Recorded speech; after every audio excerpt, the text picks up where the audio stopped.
What's the latest in the Spurs rumor mill as the free agency period is now open and Spurs are bringing back Champagnie and Barnes? We're going to talk about it.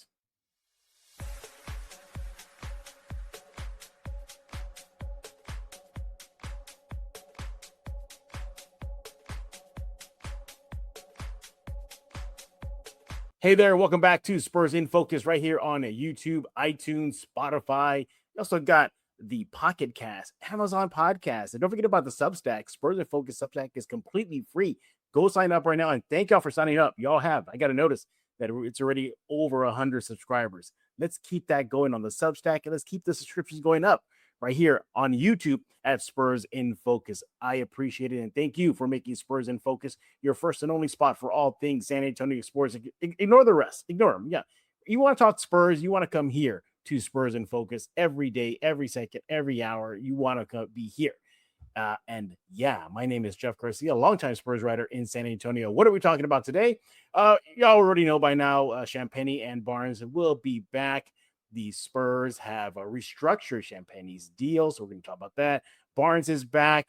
We're going to be diving into that, what it means for the Spurs, and get into the latest rumors regarding free agency and your silver and black. And if we do have some time, we'll get into fan comments. You guys are leaving a bunch of them, especially with free agency period officially open. Let's get into it. I think we should put a disclaimer first here. If we say anything regarding some names, things could change at any second, all right? There's your disclaimer. Even though I'm saying this, somebody's gonna leave a comment and say, y'all are talking about Rudy, but he's went to the Lakers. Well, that's why there's a disclaimer, right? Everything can change in this episode, so keep that in mind. Let's go to bring in our guest. He is back, everybody, Mr. Rudy Campos of The Sports Answer. Follow on X at The Sports Answer. And by the way, Rudy, looks like people are really enjoying the show. It's getting a lot of comments. I think somebody in Poland actually quoted us in our free agency wish list. Yeah, somebody in Poland did, and I think we're getting a lot of comments, a lot of feedback, and everybody's loving the Spurs in Focus show with us as well as the live shows. They seem to be loving the live shows as well. So just keep it coming. We do this for you guys out there. I mean, without y'all's help and y'all's support, this wouldn't be possible. Absolutely. Yeah. And there will be a live show later this week. Keep that in mind. But we're shooting for like 2 recorded shows and then a live show. Mm-hmm. And again, Rudy, I gotta tell him again, names we throw out in free agency in this show could change. Okay. You got it. All right. So don't be telling Rudy on X, like Rudy brought up John Collins going to the Spurs, but now he's going to the Blazers. We know that. Okay. Just keep that in mind. Things can change. All right, Rudy, let's go to dive into it. Let's get into the big, I guess the quote unquote big news is that the Spurs are bringing back Champagnie and Barnes. Let's start off with Barnes. He's going to be free for a 1-year deal only. He's going to run it back with the Spurs. The reports is the Spurs like his veteran presence on and off the court in the locker room. That goes without saying. Again, it didn't break their bank at all. I believe it was just a 1-year deal. Let's see, I got it here for $8 million. Yeah, so again, didn't break the bank at all. It's a low risk signing or re-sign, I should say. And I think if anything, it's just the stability that he provides, doesn't it? Yeah, it's stability. It's the veteran, leadership, the 2 words that we've talked about a whole lot throughout this year. A team coming off of an NBA Finals run at such a young age, the second youngest team in the NBA Finals. You need some veteran guys, and Harrison Barnes has been one of those veteran guys. Beginning of the season, he turned it up. He was shooting, lights out. He's providing a good spark for them. Then at the end of the season, his role kind of dwindled down because you saw the emergence of more Julian, Dylan Harper, Carter Bryant was getting extra minutes. So you need that one guy. And I saw a lot of fans getting upset. Why are we bringing him back? He didn't do anything in the finals. Wasn't expected to do anything in the finals. I mean, he's expected to be a locker room guy. And then you got to remember that 1 year, $8 million does not even count against the cap. It's his bird rights. So basically, it's kind of just free money for the Spurs to spend with. But yeah, I mean, great signing by the Spurs. They need more of these guys. Again, past championship teams we talked about. The first Spurs team was a very old Spurs team because they had a lot of veterans on there. Every championship after that, they had some kind of veteran leadership somewhere in that locker room that provided a spark when needed, but also provided a lot of calm and collective souls in there. And that's something that Harrison Barnes does bring to the team. So great signing by them. He'll enter his 3rd season with the San Antonio Spurs, and last season he averaged 9.9 points per game, 2.8 rebounds per game, 1.9 assists, shot 46% from the field and 39% from the 3 line, floor spacer, traditional 3-and-D guy. Sure, he's up there in NBA standards, old by anybody else's standards, young. He's 34 years old, but he brings that high basketball IQ. Hopefully, the Spurs will use him should they make another deep playoff run. I think that's one thing they should have done. I think if Barnes is out there during that, what was it, that game 3 Spurs collapse in New York City or whatever game 4, I don't think a guy like him on the floor would have. I think he would have prevented that. Something would have happened for that to not happen. The Spurs being the wrong end of history there. He's very durable. He played 77 games for the Spurs last year. And I think that's just it was kind of a no-brainer. And you're going to need a guy like that if the Spurs want to make another deep playoff run, NBA Finals run. Perhaps the bigger re-signing, quote-unquote, is that the Spurs picked up the team option on Julian Champagnie. And not only did they pick up the option, they gave him a hefty new deal and basically a pay raise. A 3-year deal, according to reports and the Spurs. The first Spurs did officially announce it at $45 million a year. Look, I think he earned it. He earned every cent of that. He had himself a really, really good year. You're looking at the last season. He averaged close to 27 minutes per game, shot 44% from the field, roughly about 38% from the 3 line, gave you 11.1 points per game. For the most part, he had a solid season. Was he streaky? Yes, he was. But I think for what he's given the Spurs, not to mention he's an Ironman. He's back-to-back 82 games played in 2 seasons straight. So there's that. What do you think about the signing of Champagnie? I like the signing. It's not a very bad deal either. $15 million a year for 3 years. I mean, you need shooting in the NBA, and he provided a lot of shooting, a lot of sparks. So, if I'm not mistaken, he had the most 3-pointers made in a season for Spurs history, and then the most 3-pointers in an NBA playoff run, I believe, or something like that. So I mean, well deserved. And you saw the emergence of Julian with the San Antonio Spurs, and luckily for us, the Philadelphia 76ers kind of waved him to give Mac McClung that opportunity to be in the slam dunk contest. Boy, they're regretting that. Yeah, one man's trash is another man's treasure, and Julian has been that key guy. And I love the fact that he's able to spread the floor, brings a positive, environment into the locker room. He's young, Jeff, but he's also one of those guys where you kind of look at as probably being a veteran and a calm, cool, collective guy that I like in the locker room. He's similar to what, Devin Vassell means to the Spurs. And that's why you got to keep a lot of these guys together. So great contract for Julian, well-deserved. The good thing is, Jeff, is that if something was to go wrong, and again, Spurs fans, don't come at me at this. I'm not saying it's going to happen, but if something was to go wrong, he's got a very friendly contract for a shooter. So if there's a big superstar that you're trying to make a deal for and Julian has to be a part of it, he's making that medium-sized money where it fits into most deals right there.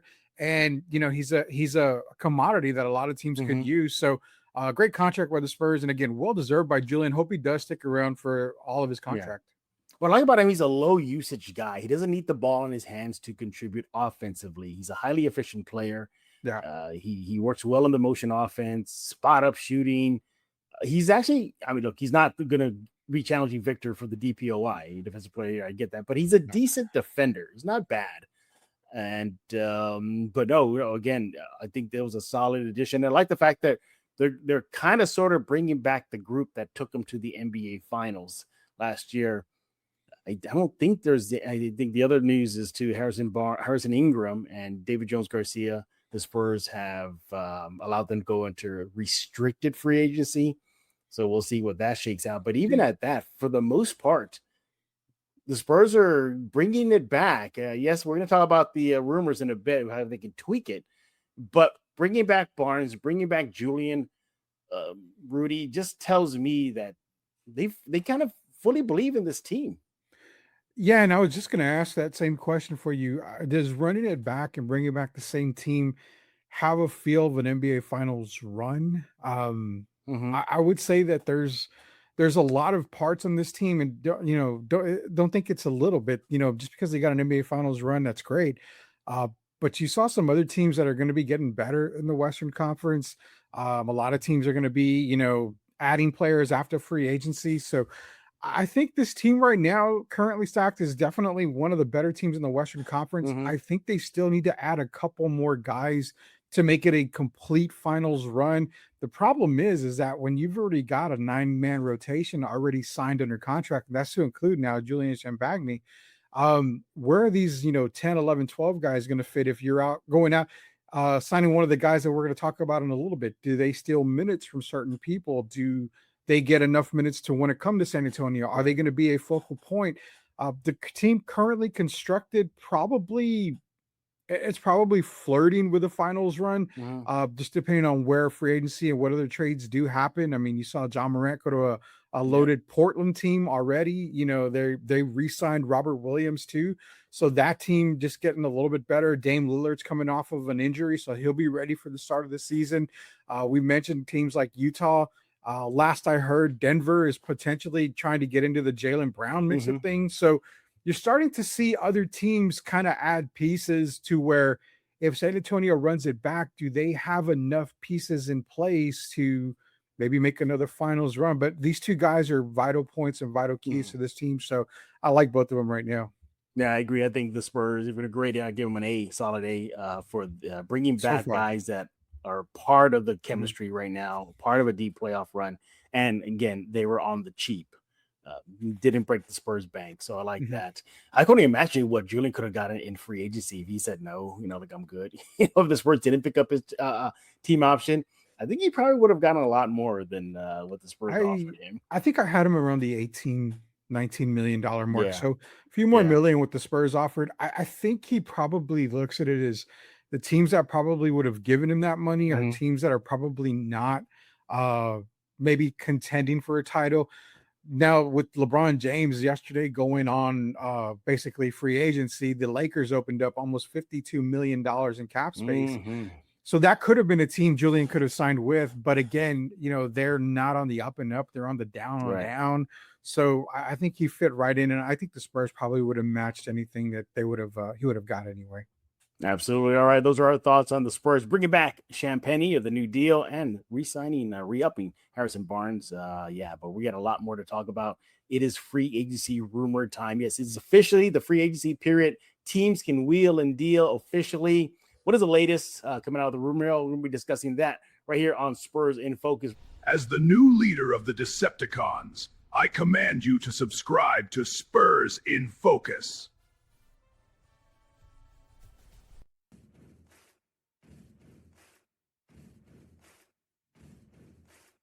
Got Starscream hogging up the spotlight during that bumper right there. I want to ask this. Does that Starscream have Starscream's head on Optimus's body? Yeah. I was going to say, I caught that. I was like, wait a minute. And he has Megatron's gun in his hand. He has Megatron's gun on his hand. There's that as well. We've got the ultimate transformer right there. I know, right? We are back, everybody, right here at Spurs in Focus with Mr. Rudy Campos of The Sports Answer. He is on X at The Sports Answer. Make sure to follow me on X at Jeff G Spurs Zone. Let's get into the Spurs free agency rumor mill. Let's knock this out right away, right? There's no Kawhi coming to San Antonio. The latest report is that he's actually signed, sealed, delivered to the Toronto Raptors via ESPN Sharania. And that deal, get this, is for the Raptors sending Brandon Ingram, Grady Dick, 2 first-round picks, 1 pick swap, 2 second-rounders for Claw. Man, they gave up a little bit of a haul, didn't they? Yeah, they give up, and I'm just seeing it now as you speak of it. That's a haul, but I think, to be honest, I really think that the Raptors probably may have come out on top here. Kawhi Leonard compared to Brandon Ingram's a great player, but he's not anywhere near Kawhi Leonard. Grady Dick hasn't really panned out too well. And then the first round picks, you got to remember, if Kawhi signs a long-term deal, Toronto's going to be a playoff team for pretty much every year unless he's injured. So those first round picks are probably going to be in the 20s. So I mean, I kind of like Toronto on winning on this side of the ball there. All right, so Spurs fans who did not want to see Claw coming back, well, there you have it. Congratulations. Mr. Leonard is not coming back at all. All right, let's get into the latest Spurs free agency news. Now, we did touch on Rui Hachimura at a previous episode of Spurs in Focus, so there is that. But some names have been popping up since. So we're going to just kind of skip forward. And according to NBA insider / reporter Mark Stein, the Spurs have interest in several players. Now, keep that in mind. The key word is interest, or as they say, expected. All right. Those are very non-concrete words. Okay. Doesn't mean the Spurs are going to get them or not. Rudy can simply look at Dallas Mavericks roster and be like, yeah, I can see the Mavericks have an interest in a guy like Stephon Castle. It's easy. That's how easy it is, because again, anybody can do that. So keep that in mind moving forward. All right, let's start off with one of his reports, and that is the Spurs are expected to have interest in free agent out of the Cavaliers, Dean Wade. So the Spurs are among 76ers, the Lakers, Suns, Pistons, Trailblazers to also have interest in him. But again, expected doesn't really give you much. It doesn't really mean that with certainty the Spurs will land Wade. Now, let's just play for funsies here. He would be a solid addition to the Spurs. Rudy, a versatile forward. He would address the team's biggest need. He's a 3-and-D forward, defensive versatility, shooting a career 37% from the three line. He's also affordable. He's not going to command a big deal. And 29 years old. So he's still young for NBA standards. Your thoughts on this report regarding Wade? Yeah, Dean Wade, like you said, 6'9", 228-pound forward, can definitely shoot the rock. Shoots about, like you said, 37% for his career, coming off of back-to-back seasons where he's shooting 36%, and that 3 years ago he was shooting around almost 40% from three-point range. So can definitely get hot. I look at him similar to that Julian Champagnie type of player. He's a good defensive player. He can actually, he can be a bit of a pest on the defensive side of things. Mm-hmm. What I do like about Dean Wade is that he doesn't need to have the ball in his hand to be effective. He can move around the court, spot up on shots. And I think when you've got players like we mentioned with De'Aaron Fox, Dylan Harper, Stephon Castle, especially Victor, all of them can play in the paint, get to the basket. They're going to need to kick it out. If you have two shooters on the wings in Julian and Dean Wade, that could spell a really tough time for defenses in the NBA. Mm-hmm. Another forward that the Spurs are reportedly having interest in is John Collins out of the Clippers. Now, with the Clippers dumping Claw to Toronto, who knows if they're going to blow it up. But there it is. There's Mr. John Collins, a guy that's been on the Spurs radars for years, since his Atlanta days. I think there was a period of time, Rudy, where it was like every offseason, it was John Collins to the Spurs. It was just constant. But here we are, John Collins. You see on your screen, everybody, forward again. See what the Spurs are leaning towards. And the Spurs, as well as the Magic and the 76ers, also have interest in him. But again, the word is expected. So keep that in mind. Now, again, just like Wade, Collins would help address the Spurs roster need for a forward, veteran presence. I can't believe he's 28 years old. I thought he was older than that. No, years old, 9 NBA seasons. Like, mentor the young core. He's been through the battles. He has battle scars. Now, he's not the best defensive player, but he brings in a lot of athleticism and a lot of rebounding. Last season, 13.6 points per game, 5.3 rebounds, 1 assist in 27 minutes per game with LAC. And I thought this was astounding. He shot nearly 41% from the three line last year. What do you think about Collins? Do you think he could help? It's funny when I say this, fans may say, no, he's wrong. But I mean, you're talking the exact same measurements as Dean Wade, 6'9". He's about 226. Except one, you get a shooter that likes to play in the perimeter. And then the other one, John Collins, is more of an inside the basket type of thing. Which one kind of benefits you more? Well, actually, they both do. And I think the Spurs can actually go out and get these two guys. And I'll talk about these two guys here when we're done with the free agency on where they might fit in, the issues they may pose. But for John Collins, I mean, coming off 13 points a game, he's averaging about 5 rebounds, close to a block a game, and his career average is right around a block a game. So never been one of the best defensive players, but keep in mind, he's 6'9". So, I mean, he's not going to get a whole lot of blocks, but what he does bring, he brings a lot of explosiveness. He brings a great pick and roll game. He can shoot the three ball, shooting about 37% for his career from beyond the arc. So kind of a little bit of everything type of player. His best year was in 2019, 2020, I believe. He averaged 21 and 10 and 1.5 blocks a game. So He's been with the playoffs. He had that long run with the Atlanta Hawks back in 2021. That was probably his best playoff run. But yeah, I think another veteran guy. When you look at it overall, Jeff, he probably is a step up over Luke Cornett when it comes to defense. You can actually trust John Collins out on the perimeter more than you can with Luke Cornett. Collins can recover a lot faster than Luke Cornett can. So they were able to get him. I mean, you're still keeping Luke Cornett. You may split the minutes between them when it comes to backing up Victor. But if there's a player you want to play big with next to Victor, more than likely is John Collins. Absolutely. Again, you see where the Spurs are going if these reports are will have any meat to them. They're trying to address the 4 spot. That is the Spurs' biggest need right now. As mentioned, we talked about Rui Hachimura, check. John Collins, check. Wade, check. And including the next guy.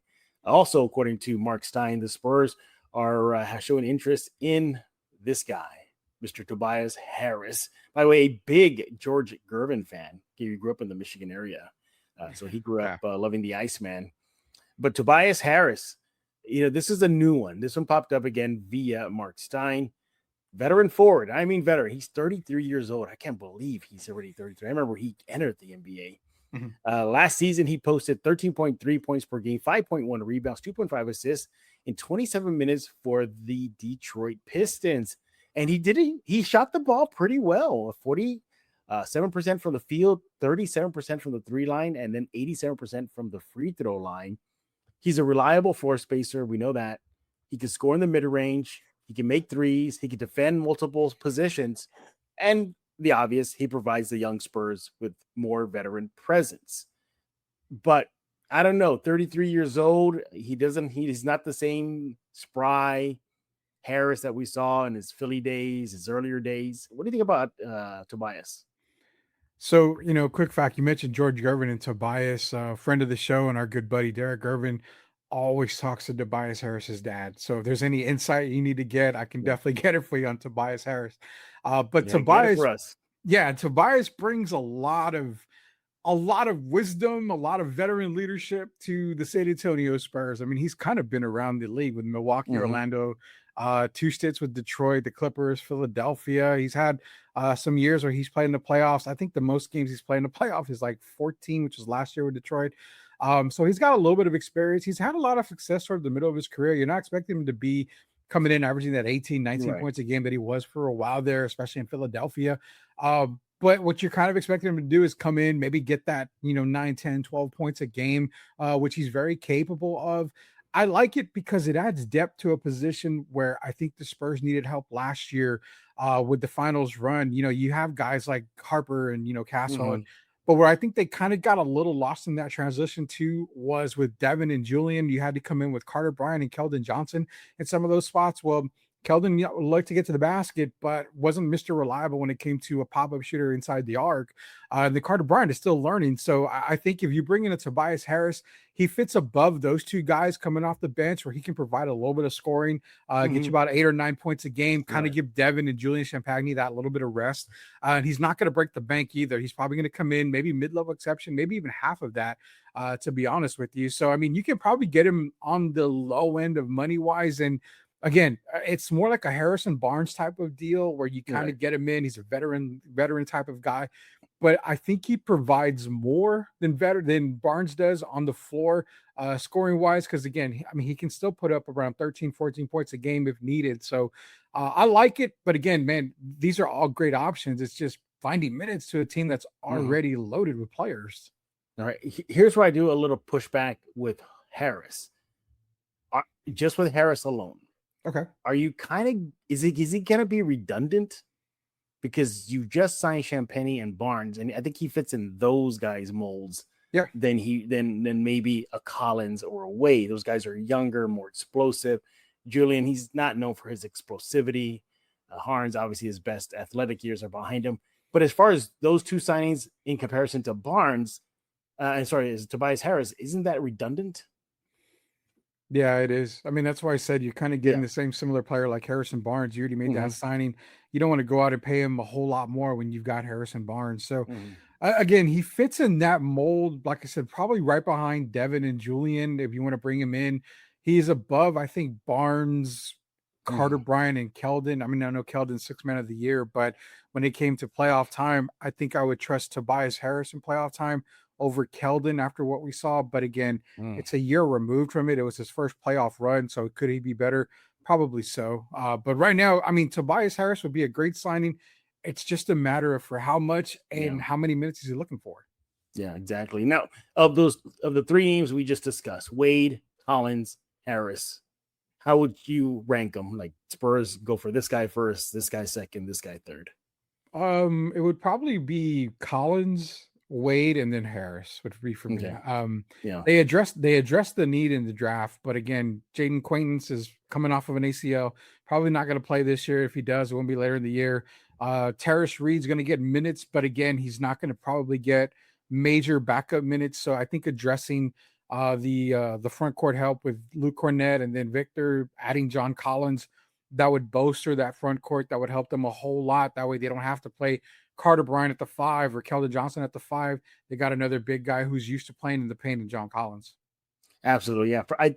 The only reason I may flip out Wade at number 1, then Collins, is just financial reasons. Because I think Wade will be cheaper and he kind of gives you what Collins does ish, who's a better player? Obviously it's Collins, but I think Wade for me for the financial books, then Collins, and then Tobias Harris.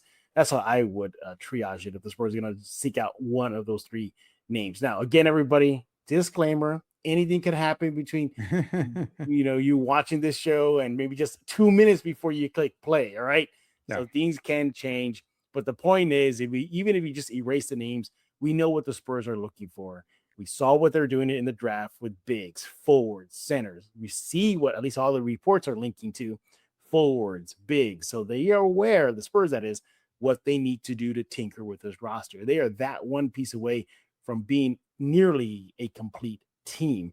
No team is 100% perfect. Every team has their flaws, but the Spurs definitely have the biggest flaw.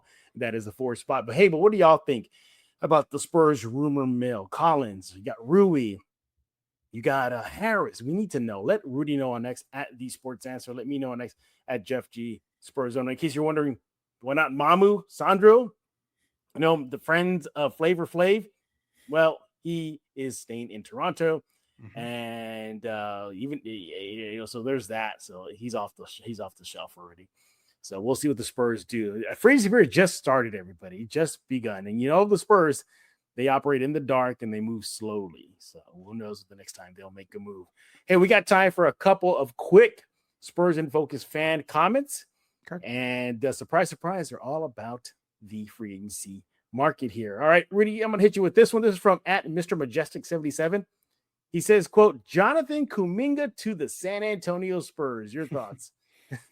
I'm going to say I like it. I like it. I like the way it's going, but I would pass on it too. He's going to cost a pretty good penny to bring in Kuminga. And again, it kind of goes back to the thing that we talked about earlier. You want all these free agents and all these big names, but where are the minutes going to come from? I mean, you've got 8 guys that are already getting majority of the minutes. Kuminga is going to want to come in and probably take a Devin Vassell type of minutes. Do you trust Devin or do you trust Kuminga? I trust Devin in this system. Kuminga definitely is the more athletic person, but again, he's still relatively fresh, coming off of probably what is his best year as a player. So I'm going to pass on Kuminga, but I like the thought though. I'm going to pass, not also just because of the money, but also because, again, redundant. The Spurs got a bunch of guards already. They don't need another guard. They just drafted another guard, Gillespie. And I know he probably won't play in the Spurs system, San Antonio Spurs. He'll likely be in Austin, but they already have their backup insurance policy should that happen. Again, Kuminga needs the ball in his hands a lot, and I don't know if the Spurs are willing to cater to that. I think the Spurs are fine at the guard spot. All right, and our last comment before we put a bow on this show is from Spurs 2192. By the way, he has been looking for this show, Rudy. He left a comment on the YouTube page there. He says, I've been looking for this show, and I finally found it. I'm glad you found it, Spurs 2192. He says, quote, if we would have went, I think he meant we should have go for, I think that's what he meant. So, yeah, we should go for someone. I would rather we went for either Rudy or John Collins. So he's narrowed it down to those 2 forwards, Rudy Hachimura and John Collins. Your thoughts, and Do you agree that it should just come down to those two players? Front court help is always great. I like, I would think that would probably be a staple point. It should maybe come down to those two. I'm still sticking with Collins. I mean, as much as Rui, Mhm. he shot over 50 something percent for the last like 15 games in playoff time for the Lakers last season. Prior to that, I mean, he's been around that 40 range the last couple of Right. years. But again, you're surrounding guys, you're surrounding them with shooters and bigs that can shoot the ball. Can Rui rebound? He's a career 4.6 Yeah. rebound per game average type of guy. Isn't really much of a defensive presence. So I get the love on Rui because everybody wants shooters, shooters, shooters, but I need to stick with the front court help. I need help because what was one of the things that got Spurs in trouble last year? Mhm. Rebounding. I mean, a lot of times they Yeah. would get out rebounded, and you want guys that can kind of get into the paint, get some rebounds. I would love to get a guy that's averaging, 10, maybe 9 rebounds a game because I know he's going to be in the paint battling for those boards. And then, of course, you also look at it where Rui can shoot. John Collins can also shoot the three ball as well. So Rui shoots it at a higher pace, I believe. But either way, I think if I'm going for one of them, it's going to be Collins just because of the defense, just because he's able to rebound the ball a little bit better. Yeah, that one's tough for me because like they both aren't the greatest defenders, but with the Spurs having to focus on defense, as we've been seeing since the Mitch Johnson era begun. Uh, yeah, who do you go for? I mean, Rui's younger, but Collins isn't that old.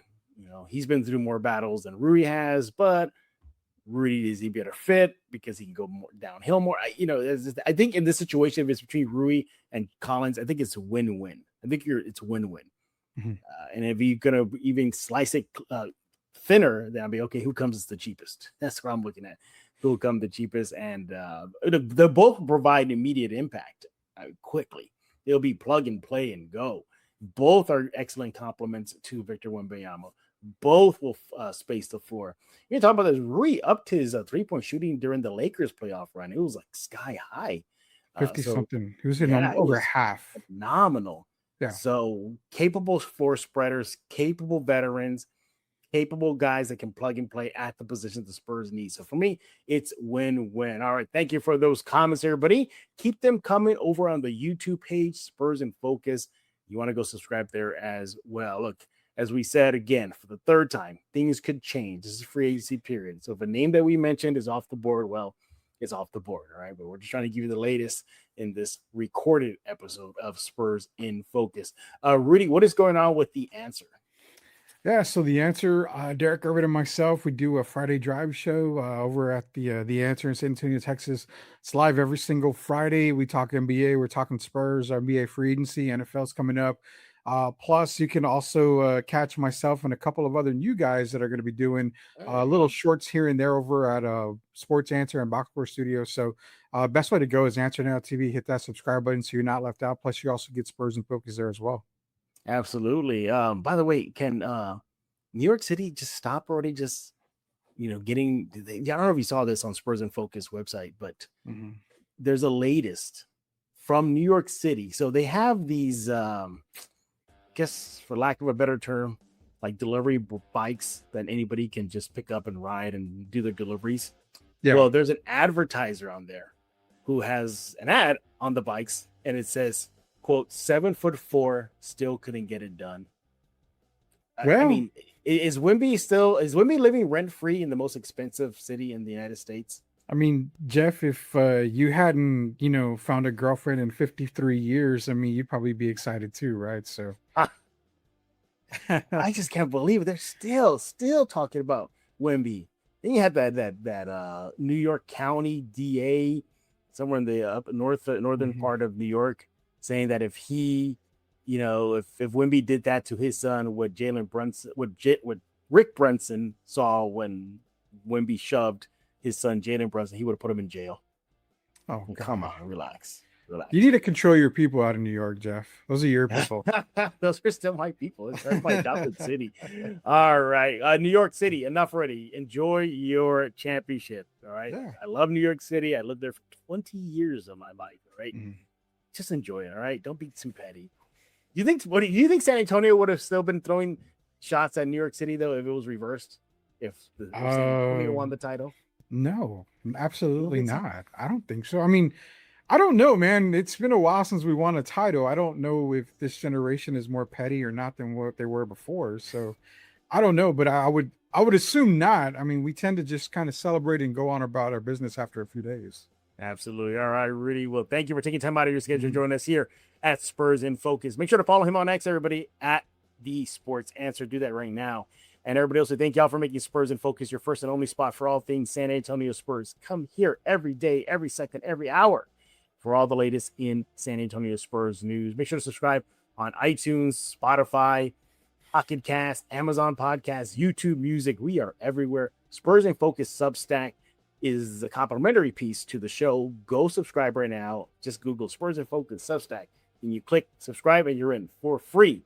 No charge, for free. Go do that right now. We'll be back later this week for a live episode.